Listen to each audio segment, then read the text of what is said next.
নমস্কার বন্ধুরা, আমি শ্রীলোকা টিউটোরিয়ালের পক্ষ থেকে আজকে একটা অন্যরকম নতুন ভিডিও নিয়ে আপনাদের সামনে এসে উপস্থিত হয়েছি। আজকে আমার ভিডিওটার বিষয়বস্তু হলো আমার দেখা মহালয়া বা আমার মহালয়া সম্পর্কে যে অনুভূতি ছিল সেটা আমি আপনাদের সামনে শেয়ার করব। কেননা সামনেই তো দুর্গাপুজো আর তার আগেই মহালয়া, তো সেজন্য আমি মহালয়া নিয়ে এই ভিডিওটা আজকে বানাচ্ছি। দেখুন বন্ধুরা, একটা সময় ছিল যখন মহালয়া শোনার জন্য মানুষের উন্মাদনা একটা অন্য মাত্রায় গিয়ে পৌঁছাতো, কিন্তু এখন সেই ব্যাপারটা অতটা নেই। কেননা এখন মহালয়া আমরা কেউ আর ওই ভোরবেলা ঘুম নষ্ট করে টিভি বা রেডিওতে মহালয়া হয়তো শুনি না বা দেখি না। কেননা এখন আমাদের ইন্টারনেটের বা তথ্য প্রযুক্তির এতটাই এখন উন্নত যে এখন আমরা মহালয়া ইচ্ছে করলে যখন তখন মোবাইলের মারফত বা ইউটিউবের মারফত কিন্তু আমরা দেখে নিতে পারি বা শুনে নিতে পারি। তাই ওই ভোরবেলা ঘুম নষ্ট করে আমরা কিন্তু কেউ আর এখন আর মহালয়া সেরকমভাবে দেখি না। কিন্তু এখনও আমাদের অনেক সিনিয়র মানুষজনেরা আছেন যারা মহালয়ার আগের দিন রাত্রিবেলা শোয়ার সময় রেডিওটা বালিশের পাশে নিয়ে শোন, এবং ঠিক ভোর 4টে বাজলেই তারা মহালয়াটা চালিয়ে শোনেন। এবং অনেকেই আছেন এখনও পর্যন্ত যারা মহালয়ার ওই সময়টাতে বাড়িতে ধূপ ধুনো এই সমস্ত কিছু দিয়ে মা দুর্গাকে আবাহন জানান বা আবাহন করেন। এখনও কিছু কিছু আছে, কিন্তু এখনকার যারা প্রজন্ম তারা অনেকেই এই মহালয়ার ব্যাপারটা বা মহালয়ার মধ্যে যে একটা অন্যরকম অনুভূতি আছে সেই ব্যাপারটা কিন্তু তারা অনেকেই সেরকমভাবে ফিল করে না। যেটা যারা সিনিয়র তারা যতটা ফিল করেন, আজকালকার এখনকার যারা প্রজন্ম তারা কিন্তু অত ব্যাপারটাকে ফিল করে না। তবে হ্যাঁ বন্ধুরা, একটা জিনিস কথা সত্য যে শহরাঞ্চলে মহালয়া ব্যাপারটা কিন্তু সেভাবে, আমি আমার নিজের কথা বলছি, আমি কিন্তু সেভাবে ফিল করতে পারি না। আমি যতটা মহালয়াটা ফিল করেছিলাম যখন আমি দেশের বাড়িতে থাকতাম তখন একটা অন্য রকমের অনুভূতি এই মহালয়ার দিনটাই কিন্তু আমাদের হতো। আজ থেকে প্রায় 25 বছর আগে আমি আমার নিজের জীবনেরই কিছু ঘটনা আপনাদের সাথে শেয়ার করছি। আজ থেকে প্রায় 25 বছর আগে আমি একটা গ্রামে থাকতাম, ঠিক আছে। ঠিক মহালয়ার আগেই এই যে প্রকৃতি বা মহালয়ার সময় যে প্রকৃতি, সে প্রকৃতি দেখবেন একটা অন্য রূপ ধারণ করে, যে রূপটা কিন্তু আমরা অন্য সময় অতটা কেউ অনুভব করি না বা দেখি না চোখে। বিশেষ করে গ্রাম বাংলার দিকে এই সময় প্রকৃতির এক অপরূপ সাজে সজ্জিত হয়ে ওঠেন। সেই সাজ কিন্তু আমরা শুধুমাত্র এই শরৎকালেই দেখে থাকি প্রকৃতির, কিন্তু অন্য সময়টাতে অতটা কিন্তু আমরা দেখতে পাই না। বর্ষা স্নাত প্রকৃতি একদম সবুজে সবুজ হয়ে ওঠে, চারিদিকেই যেন যেদিকেই তাকায় শুধু সবুজ আর সবুজ দেখতাম। তারপর আকাশের দিকে তাকালে নীল মেঘ, তার মধ্যে সাদা মেঘগুলো পেঁজা তুলোর মতো আনাগোনা করত। এক অপূর্ব দৃশ্য, যে দৃশ্য দেখলে চোখ মন সব জুড়িয়ে যায়। চারিদিকে শিউলি ফুলের মিষ্টি গন্ধ, কাশফুলেরা মাথা দুলিয়ে দুলিয়ে যেন মাতামাতি করছে। ভোরবেলা বাইরে বেরোলে বা উঠোনে বেরোলেই ঘাসের ওপর পা দিলে বিন্দু বিন্দু শিশিরের যে অনুভূতি, সে অনুভূতি পেতাম আমরা ছোটোবেলায়। তখন যে মহালয়াটা হতো, প্রকৃতির সঙ্গে মহালয়ার একটা একটা ওতপ্রোত সম্পর্ক যেন আমরা কোথাও না কোথাও খুঁজে পেতাম। চারিদিকে মাটির সোদা গন্ধ, তার মাঝখানে সোনা রঙের রোদ যেন ঝলমল করছে। তো বলি বন্ধুরা, সেটা হচ্ছে যে মহালয়ার যে দিনটা ভোরবেলাটা কীভাবে আমাদের ছোটোবেলায় কীভাবে আমাকে মুগ্ধ করতো। যেদিন মহালয়া সেদিন তো খুব আমার খুব হুজুগ যে আজ রাত্রি জাগবো, মহালয়া শুনবো এই করে করে ঘুমিয়ে পড়তাম। ভোরবেলা যখন মা ঠিক মাথার পাশে রেডিওটাকে নিয়ে শুতেন, মা ঠিক 4টে বাজলেই মা রেডিওটা খুলে দিতেন। রেডিওটা যেই মা খুলে দিতেন আর ওপার থেকে ভেসে আসতো আশ্বিনের শারদ প্রাতে আলোকমঞ্জিত, এই যে উদার কণ্ঠস্বর, বীরেন্দ্রকৃষ্ণ ভদ্রের যে উদার কণ্ঠস্বর, এই কণ্ঠস্বর শুনে যেন বুকের ভেতরটা ছ্যাৎ করে উঠত। অমনি ঘুমটা তড়াক করে ভেঙে যেত, আর সঙ্গে সঙ্গে যেন একটা শিহরণ গোটা শরীরের মধ্যে দিয়ে বয়ে যেত। তারপর সে মহালয়াটা শুনতাম, কখনো মানে ছোটোবেলা ছোট ছিলাম তাই কখনো ঢুলে পড়তাম, আবার জেগে উঠতাম, আবার ঢুলতাম, আবার জেগে উঠতাম, এইভাবে মহালয়াটা শুনে যেতাম। তারপর ঠিক যে জায়গাটায় বীরেন্দ্রকৃষ্ণ তো মানে অপূর্ব কণ্ঠস্বর এবং অপূর্ব তিনি স্তোত্র পাঠ করতেন, যেটা মানে শুনলে পরে যারা শুনেছেন তারাই একমাত্র এর যে রস, সেই রসটা তারা অনুভব করেছেন। মানে অসাধারণ, যাকে বলে অসাধারণ স্তোত্র পাঠ তিনি করতেন। যেন চোখের সামনে আমরা মহিষমর্দিনী বা মহিষাসুরকে যে বধ করছেন মা দুর্গা, সেটা যেন আমরা চোখের সামনে দেখতে পেতাম। আজ থেকে 25 বছর আগে টিভিতে মহালয়া দেখার অতটা ধুম কিন্তু ছিল না, তাই রেডিওটাই ছিল একমাত্র আমাদের সম্বল। কিন্তু এই রেডিওতে মহালয়া শুনতে শুনতে বা বীরেন্দ্রকৃষ্ণ ভদ্রের যে বর্ণনা তিনি দিতেন এবং যেভাবে তিনি স্তোত্র পাঠ করতেন, তাতে আমার একবারও মনে হতো না যে আমি মহিষাসুর মর্দিনী শুধুমাত্র শুনছি। মনে হতো যেন আমি চোখের সামনে মা দুর্গা যে ঘটনাগুলো হচ্ছে আর কি, একের পরে মা দুর্গাকে সমস্ত দেবতারা আহ্বান জানালেন, তারপর তার হাতে অস্ত্র তুলে দিলেন, তারপর সে ভীষণ যুদ্ধ মহিষাসুরের সঙ্গে মা দুর্গার, সেগুলো যেন সমস্ত কিছু আমি যেন চোখের সামনে দেখতে পাচ্ছি। তখন আমার বয়স কত হবে, এই ধরুন 7-8, কিন্তু সেই যে ওই যে বাচ্চা বয়সেই কিন্তু এই ঘটনাগুলো আমার চোখের সামনে কিন্তু ভেসে উঠত। তারপর যে জায়গাটায় শেষের দিকে আর কি, যখন মা দুর্গা মহিষাসুরকে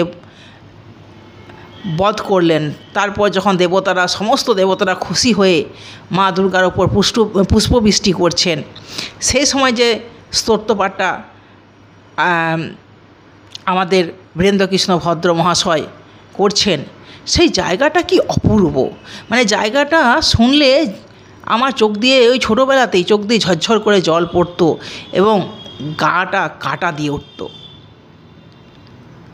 या देवी सर्वभूतेषु बुद्धिरूपेण संस्थिता, या देवी सर्वभूतेषु शक्तिरूपेण संस्थिता, या देवी सर्वभूतेषु मातृरूपेण संस्थिता।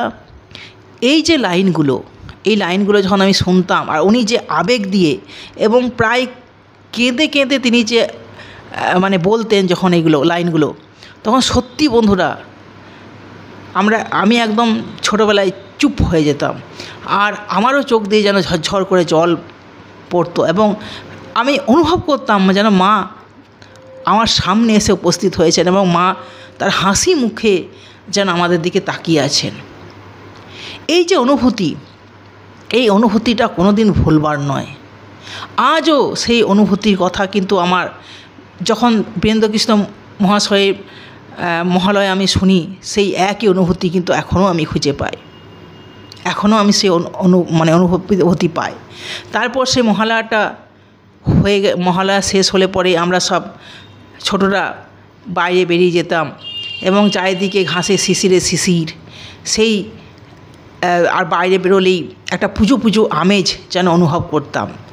মহালয়ার দিন থেকেই যেন মনে হতো পুজো চলে এসেছে, মা দুর্গা যেন সত্যিই মর্তে চলে এসেছেন। তার যে অনুভূতি, তার যে আবেগ, সেটা এখন যেন আমরা কোথায় যেন পাই না। বিশেষ করে এখনও আমি মহালয়া শুনি, কিন্তু এখন এই প্রকৃতির সাথে মহালয়ার যে কানেকশন, বা ধরুন মানে সব কিছুর সঙ্গে যে মহালয়ার একটা কানেকশন, তার সঙ্গে বীরেন্দ্রকৃষ্ণ ভদ্র মহাশয়ের যে সত্যপাঠের যে একটা কানেকশন ছোটোবেলায় খুঁজে পেতাম, সেই জিনিসটা কিন্তু এখন আমি আর খুঁজে পাই না। এখন যেন মনে হয় মহালয়া শুনছি ঠিক আছে, কিন্তু যেন কোথাও যেন একটা কিছু খামতি, এই জিনিসটা কিন্তু আমি খুব অনুভব করি। হয়তো আপনারাও অনেকেই হয়তো অনুভব করে থাকবেন।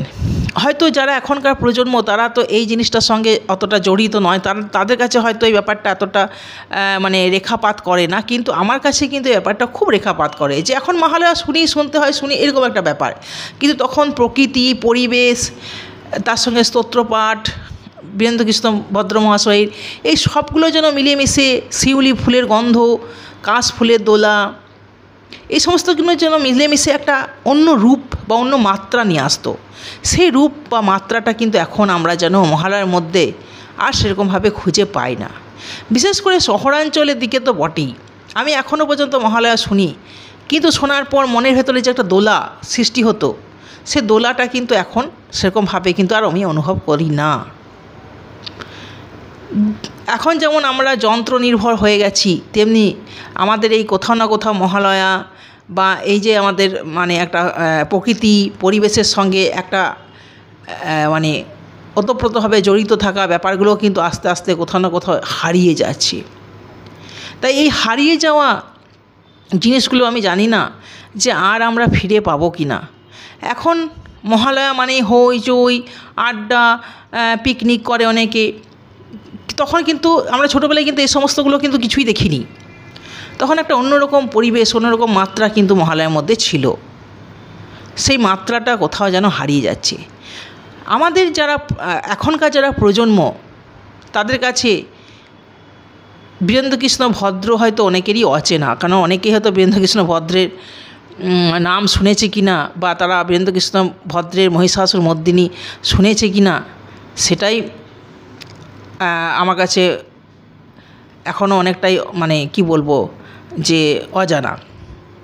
কিন্তু আমরা যদি আমাদের এই প্রজন্মকে এই সমস্তগুলো অবগত না করি, তাহলেই কিন্তু তারা মহালয়া পরেই পুজো আসবে, তা প্যান্ডেল উদ্বোধন হবে, তারপরে আমরা ঠাকুর দেখতে যাব, এই শ্রীভূমি, এই সন্তোষ মিত্র স্কোয়ার, এই হ্যানা, এই তেনা, হ্যাঁ এখানে কি থিম করেছে, ওখানে কি থিম করেছে, হ্যাঁ এই সমস্ত ব্যাপারগুলো নিয়ে তারা সবাই মেতে ওঠে। কিন্তু এই যে একটা প্রকৃতি সঙ্গে বা সমস্ত পরিবেশের সঙ্গে যে মহালয়ার একটা যে কানেকশান, সেই কানেকশানগুলো কিন্তু তারা এখনও অতটা খুঁজে পায় না বা খোঁজার চেষ্টাও করে না।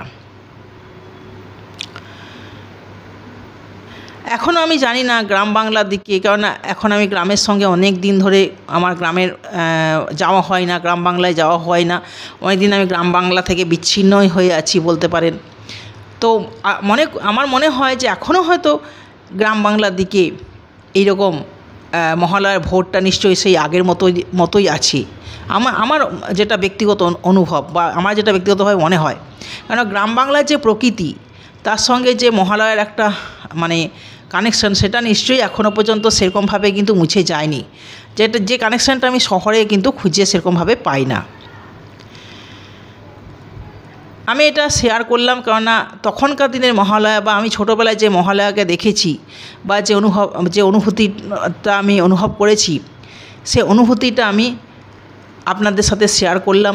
আপনাদের যদি এরকম অনুভূতি কারো যদি হয় বা হয়েছে, তাহলে আপনারাও আমাকে কমেন্ট করে জানাবেন। আমি নিশ্চয়ই কমেন্টগুলো পড়ব। আসলে কি আমার এই কথাটা বলার মধ্য দিয়ে একটা আমি আসলে কথা বোঝাতে চাইছি যে দেখুন, আমাদের অনেক কিছু জিনিস কীরকম আমাদের জীবন থেকে হারিয়ে যাচ্ছে। সে হারিয়ে যাচ্ছে, তার জন্য হয়তো আমাদের জীবনযাত্রার যে পরিবর্তন হয়েছে, কেন সব কিছুই তো একরকমভাবে থেমে থাকে না চিরকাল, সব কিছুই এগোচ্ছে, আছে সব কিছুই, কিন্তু সেগুলো এখন অনেক কিছু এগিয়ে যাচ্ছে। ফলে এই যে অনুভূতিগুলো আমাদের যে জীবন থেকে হারিয়ে যাচ্ছে, সেইগুলো যাতে করে আমাদের জীবন থেকে হারিয়ে না যায়, আমরা যেন সেগুলো আমরা ফিরে পাওয়ার চেষ্টা করি। এইটাই আর কি আমি এই ভিডিওর মাধ্যমে বলার চেষ্টা করছি, যে আমাদের যে ট্র্যাডিশন বা জিনিসগুলো সেগুলো যাতে আমাদের মধ্যে থাকে, এবং শুধু আমাদের মধ্যে নয়, আমাদের যারা পরবর্তী প্রজন্ম তারাও যেন সেগুলোকে অনুভব করে। তার জন্য আমাদের বাবা মাদের যেটুকু দায়িত্ব, তাদেরকে সেগুলোকে মধ্যে নিয়ে যাওয়া, তাদের মধ্যে সেই জিনিসগুলোকে ফিল করানো, এইটা যেন আমরা সবাই করতে পারি। তাহলে আমার মনে হয় যে আমাদের যারা পরবর্তী প্রজন্ম তারাও এই জিনিসগুলোকে কিন্তু ফিল করবে।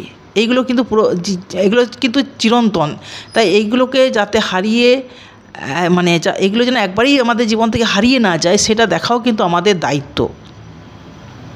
তাই আমরা সবাই মিলে যদি সেই দায়িত্বটা পালন করি, তাহলে আমার মনে হয় যে আমাদের এই জিনিসগুলো, এই যে মহালয়ার যে সৌন্দর্য, বীরেন্দ্রকৃষ্ণ মহাশয়ের যে উদাত্ত কণ্ঠ এবং তার কণ্ঠের যে স্তোত্রপাঠ, সেইগুলো চিরদিন অমর হয়ে থাকবে।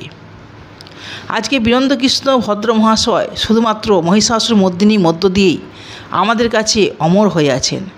এখনও আমাদের পরবর্তী প্রজন্ম জানি না কতটা শোনে কি শোনে না, কিন্তু আমরা যারা আমাদের 40-এর কাছে বয়স, আমরা কিন্তু এখনও সেই বীরেন্দ্রকৃষ্ণ মহাশয়ের উদাত্ত কণ্ঠের যে স্তোত্রপাঠ, সেটা শুনে সত্যি আপ্লুত হয়ে যায় এবং আমাদের চোখ দিয়ে কিন্তু জল ঝরে পড়ে।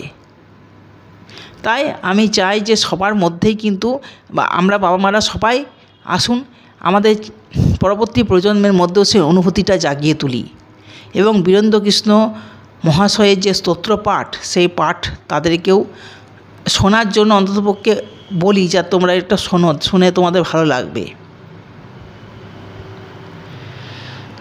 তো আজকে ভিডিওটা এখানে আমি শেষ করলাম। যদি ভিডিওটা ভালো লাগে তাহলে অবশ্যই কমেন্ট করবেন এবং লাইক করবেন, এবং আমার এই অনুভূতি আর কার কার হয়েছে বা হয় সেটা অবশ্যই জানাবেন। নমস্কার।